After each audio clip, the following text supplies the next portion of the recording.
En septembre 2018, le président de la République Emmanuel Macron s'est engagé dans la réforme de notre système de santé, à travers le plan Ma Santé 2022. Notre système de santé est l'un des plus performants au monde, il permet notamment l'accès aux soins à tous, quel que soit leur âge, leur sexe ou leur revenu. Sa qualité et son efficacité proviennent de nombreux piliers, dont font partie les formations de santé.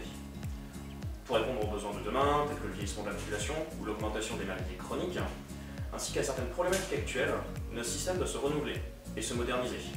Le système de demain compte remettre le patient au centre de ses soins, tout en prenant en compte les besoins des professionnels de santé, mais aussi en s'appuyant sur les formations de santé qu'elles puissent permettre l'épanouissement des étudiants.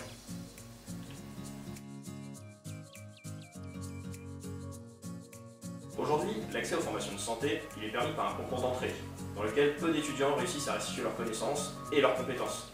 Et ceci au détriment d'une orientation réussie, mais aussi de qualité humaine. L'évaluation est brutale, elle est tournée vers une quantité démesurée de savoirs théoriques. En plus de ça, l'étudiant doit engranger ses savoirs théoriques sans se pencher sur les compétences nécessaires à l'exercice de son futur métier. Et tout ça, c'est incohérent dans un système où la finalité des études est un métier tourné vers le soin de l'autre.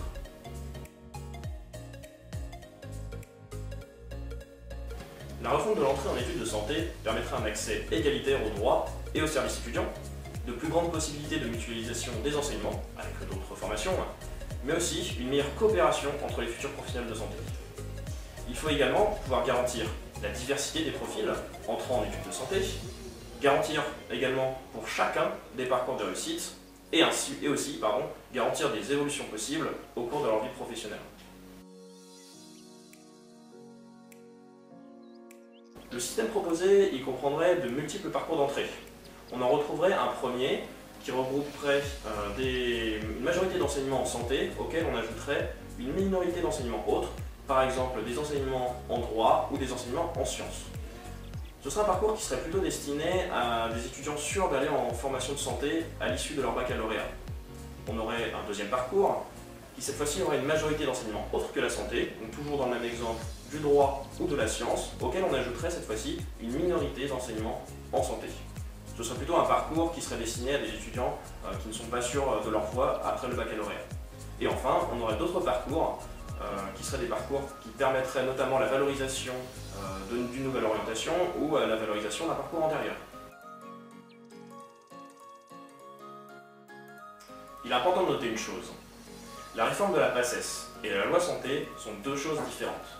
Nous sommes inclus à la loi PACES, mais nous ne sommes pas inclus, du moins pas encore, à la loi santé. La loi santé, c'est quoi? La loi santé, c'est la loi qui régit les formations M, O et P. Nous sommes régis par un autre texte, un arrêté.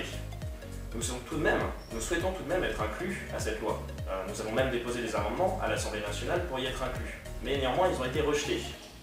Mais la non-inclusion à cette loi ne veut pas dire qu'on ne sera pas inclus à la réforme de la PACES. Actuellement, nous sommes en attente de positions plus concrètes du gouvernement qui nous permettrait de décrire plus précisément le modèle dans lequel nous évoluerons avec la formation en massokinésithérapie.